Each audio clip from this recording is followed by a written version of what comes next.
Hello, goblins. It's Chris, Eldritch Pipes. And it is the last Listen with Eldritch for the Magnus archives. We're at the last episode, episode 40 of season 1, which is where we are going to leave it. This really wraps up the meta story for season 1 that started with Jane Prentice right in episode 2. I think she made her first appearance. And then sporadically throughout the 39 episodes, she's been here and there and all over the place. Yeah. It's just some STEM work for me tonight. That's what you're going to be watching while we do this. So here we go. It's episode 40, Human Remains.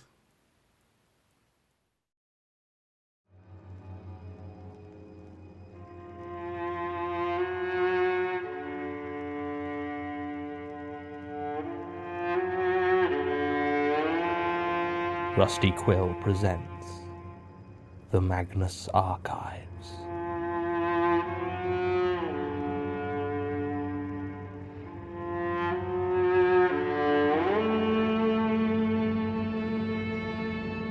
Episode 40, Human Remains.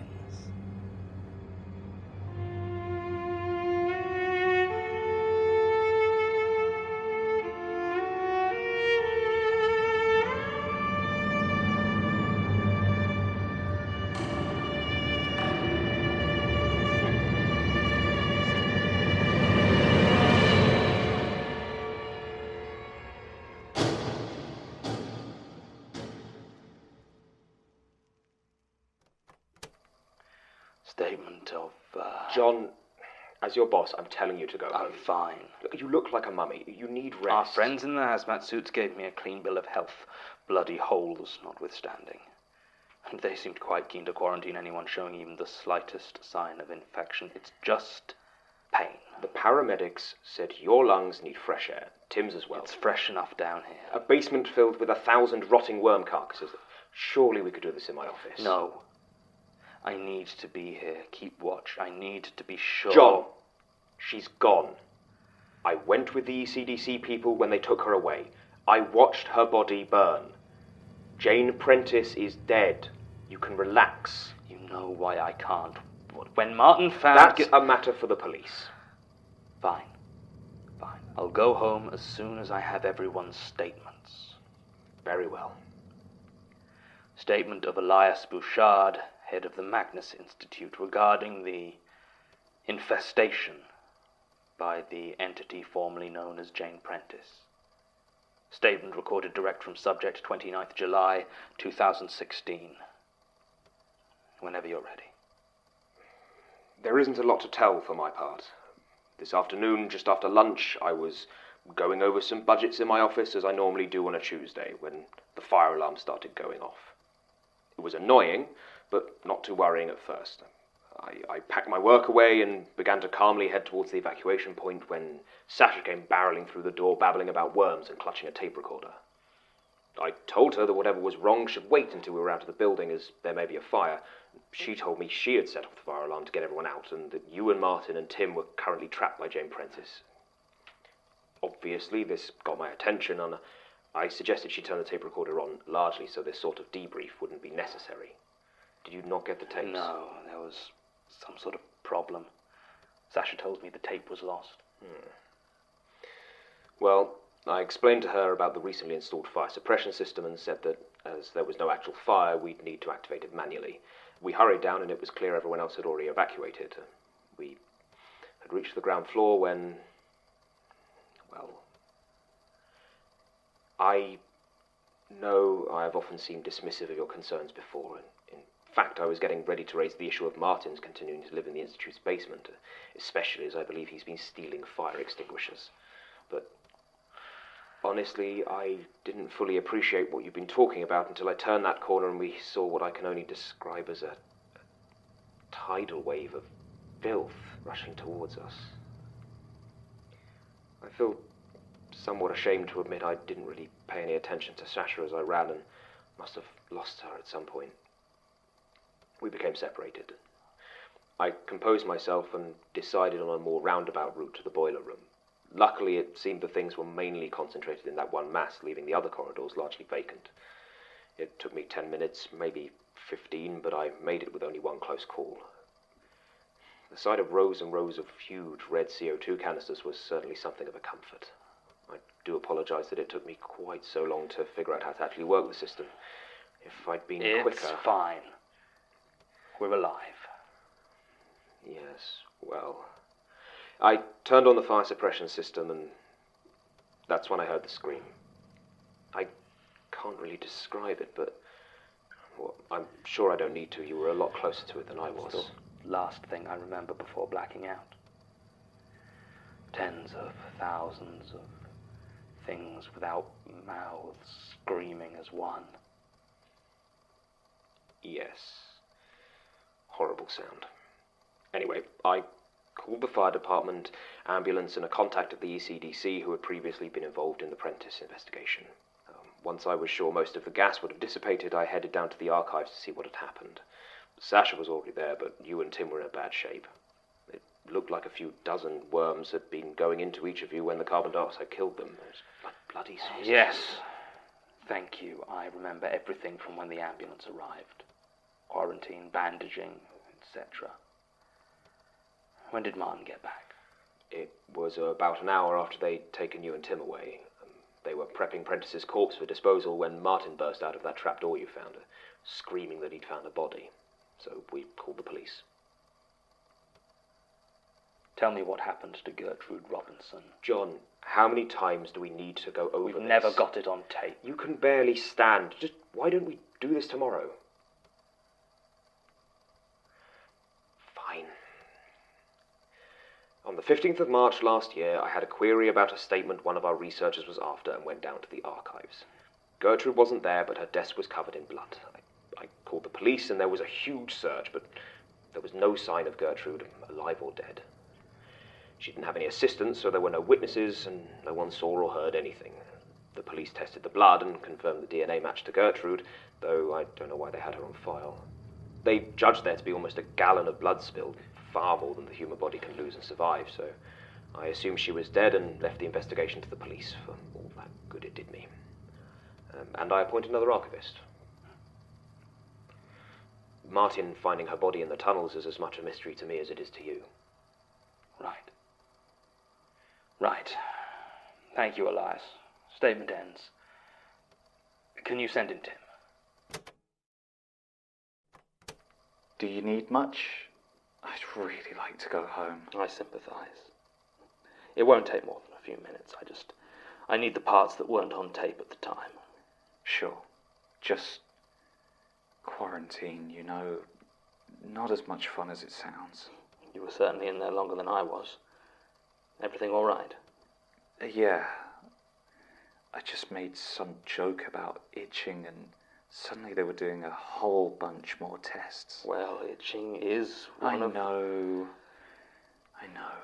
I was trying to lighten the mood. I'm fine, though. Except for the holes. And the pain. And the blood. And the nightmares.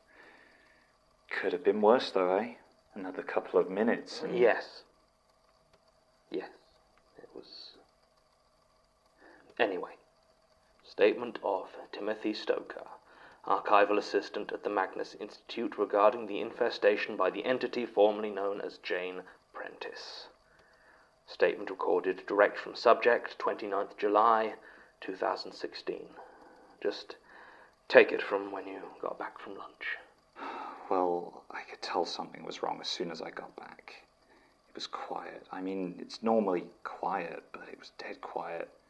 I spotted the tape recorder lying on the ground and went over to see if it was damaged. And as I was checking it, I heard Sasha shouting. It's a bit of a blur, to be honest, because when I turned around, there she was. Prentice. Her face so full of holes, it's like my eyes are up here, but they're not, you know? They're just...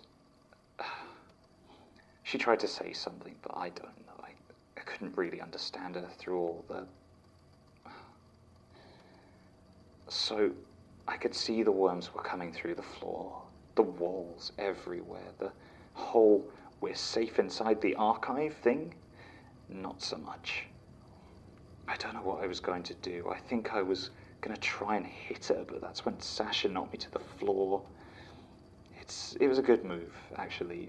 Prentice didn't seem to expect it, and we crushed a lot of worms when we fell. They were slow to react, and we were running before they really went for us. I mean, all this happened in the space of a few seconds, so I'm not exactly certain. Sasha had to basically drag me behind her. I saw the shelf in front of us was about to topple. There were so many worms on it, so being the hero I am, I let go of her hand and told her to go get help. She made it out of the main door. I turned to run into the office. I was just trying to get a door between me and Prentice. I didn't know that's where you made the first hole. There were loads of them. Some jumped at me as I ran inside, so I dodged out of the way, but ended up sprawling into this pile of boxes that I thought were case files. Instead, I found myself lying on top of a whole bunch of CO2 canisters, which are damn hard, by the way. The worms were still coming, so I used them. I went full gas Rambo. After that, my memory gets a bit fuzzy. I think the paramedic called it respiratory acidosis, from breathing in all the carbon dioxide rather than your more traditional oxygen.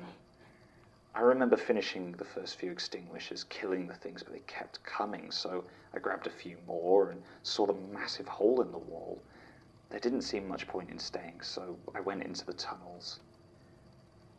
They were cold, dry. You know that worm smell, that earthy, rotten smell? Oh, yes. Well, yeah. There weren't so many down there. I think they were almost all in the archives. I have a theory, actually. I think they weren't ready to attack when you found the tunnels. It's like something in the Institute slows them down and makes them, sluggish. And that noise they make, that squirming sound, they don't make it when they're in the tunnels.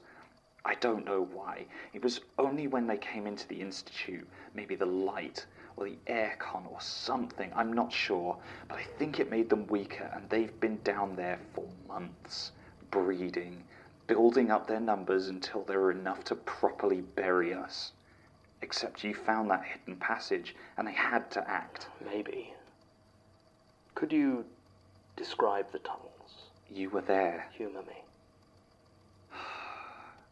I remember they sloped down and up and around. I couldn't keep track of where I was. I did see some more worms, though. They were fast.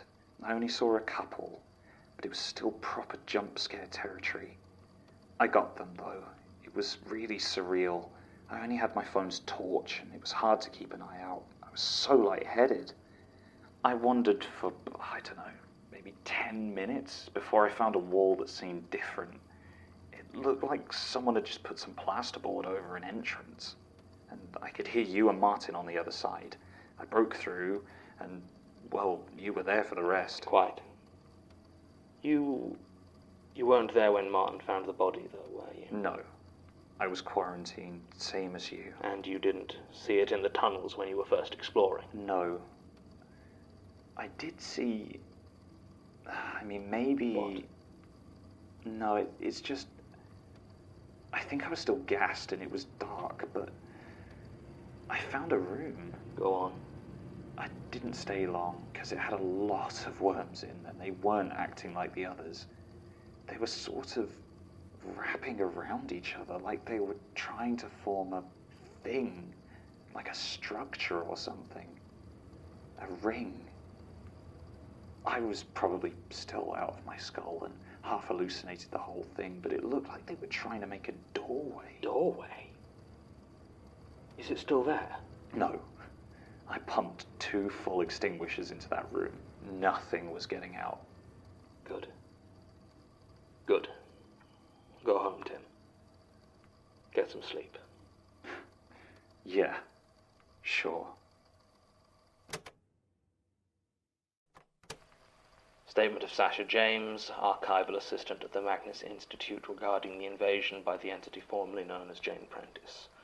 Statement recorded direct from subject, 29th July 2016. In your own time. Yes. Where do you want me to begin? I was with you until I ran out to save Tim. Then we were separated and I fled into the Institute proper. I pulled the fire alarm because the worms were following me and I didn't want anyone else to get hurt. I went to Elias, we talked. We were going to save you, but the worms came and I fled into the artifact storage room.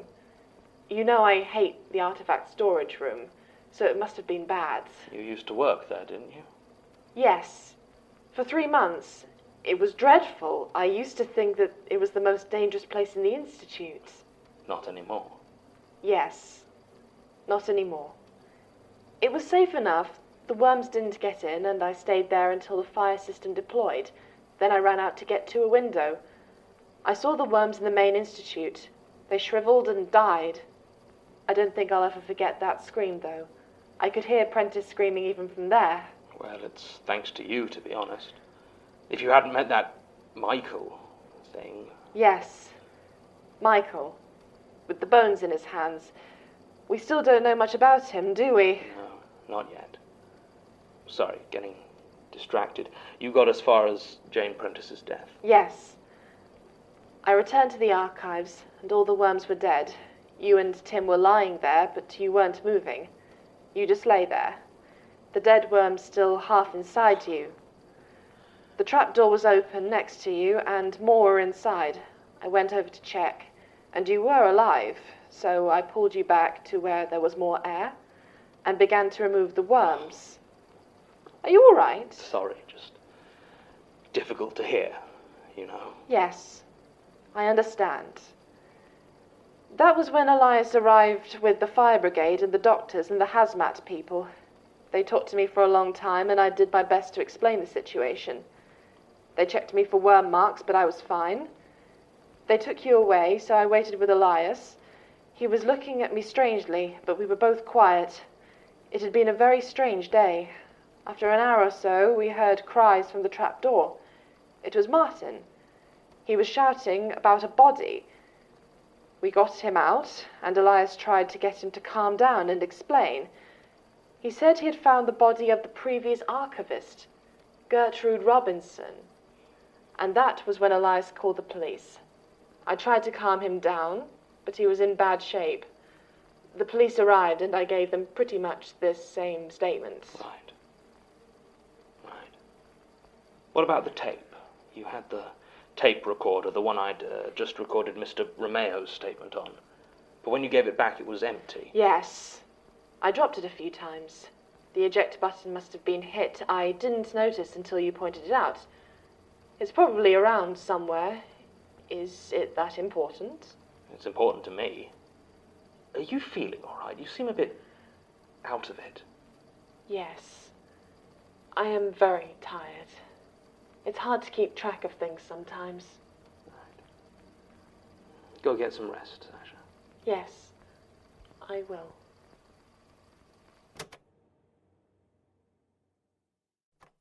I mean, I already told the police. Well, now tell me.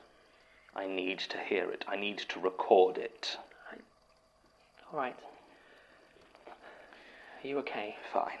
Painkillers are starting to wear off, but it's fine. Statement of Martin Blackwood, archival assistant, etc., etc. Go. Right. Well, I was doing some background checks for case 0081709 when you and Sasha started screaming. Yes, I was there. I was with you for almost the whole time, and that tape survived just fine. Sorry. It's fine. I only need from when you got separated, from when you got lost in the tunnels. No, I mean, I'm sorry I left you. Martin. It was an accident. I thought you two were with me. I mean, the worms came at us, and they were so much faster, and then there was the gas and the running, and I thought you were right behind me, but when I turned around, you were gone. You were both gone. It was an accident. I know. It's fine, Martin. Everyone's fine. I just need you to tell me what happened next, and then it's finished. All right. So, yeah. we got separated, so I tried shouting, but you didn't answer. The walls seemed to kill the sound dead, and there wasn't any echo. They were old stone, like really old, and there was no light except my torch. I always keep my torch on me, ever since I moved into the archive, so I had that at least. I wondered for a while. It's a maze down there, John. I don't know how far the passages go, maybe miles. I think it must be the old Millbank prison, like Tim was saying before. I even found some stairs at one point, but I really didn't want to go down them. I hadn't seen any worms for a few minutes, and weirdly enough, that actually started to worry me. Like, if there weren't any worms, then I'd gone too far from the Institute. And there was more dust in those corridors too, and dead rats. Even some discarded wine bottles. At one point, there was an empty packet of mint imperials. Martin. Sorry. Yeah. I was trying to go back. Not that I knew what back even meant down there when I heard the scream.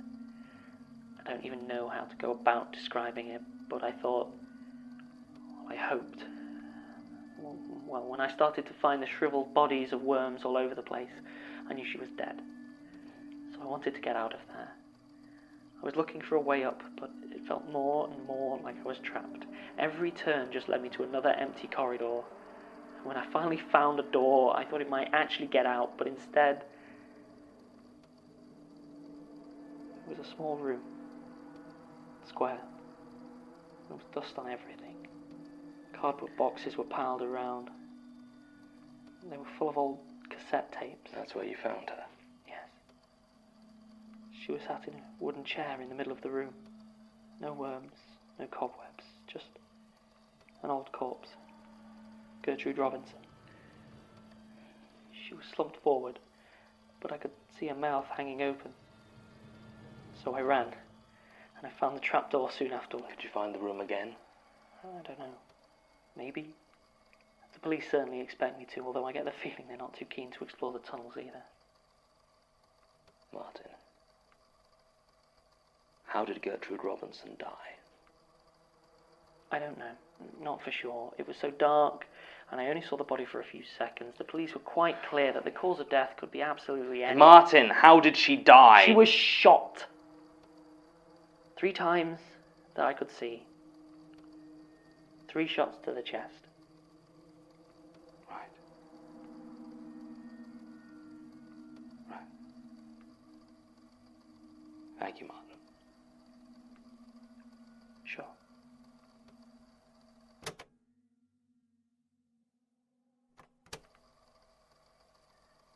Gertrude Robinson, the last archivist at the Magnus Institute and my predecessor, was murdered. There were no worms to infest her, no strange, ghostly apparitions to warp her mind or caves to entomb her. She was killed in the archives by someone who used a gun. And that scares me far more than any spectre or twisted creature. Because that means someone here is a killer. The police will investigate thoroughly, I have no doubt, but given their track record in this matter, I am not optimistic. There is something in these files, in these statements. I know that now, some deeper mystery. I think Gertrude Robinson found it, and I think that is why they killed her. Some of my tapes are missing. Maybe it was Prentice, but she seemed more interested in the written files, and the other tapes seem fine. There's no sign of debris or anything that would indicate they've been destroyed. But, in addition to the tapes Sasha lost earlier, the tapes for cases 0051701 and 0160204 are gone. I don't know why these 2 specifically, but I cannot trust anyone. I'm going to figure this out, and I'm not going to stop. They'll have to kill me first. End recording.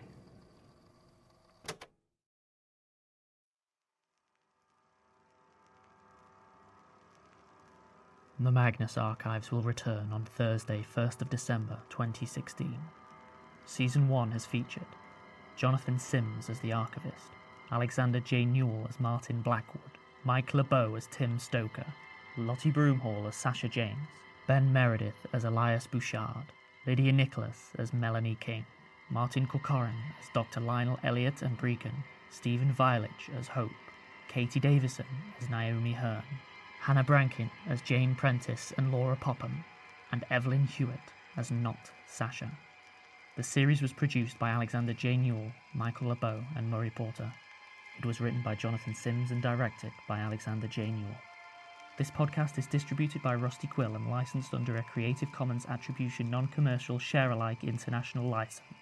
For more information, visit rustyquill.com. Thanks for listening. Okay. I hope you enjoyed that. That season 1 really represents the beginning of the journey for the Magnus archives. If you've enjoyed it, I hope you go and find them on Spotify or Acast or whatever you do podcasting on, and listen to at least the next 3 seasons, because up to the end of season 4 it's completely amazing. Season 5 for me was a low point, but that was just my take on it. But that's where we're going to leave it for Listen with Eldritch for the time being.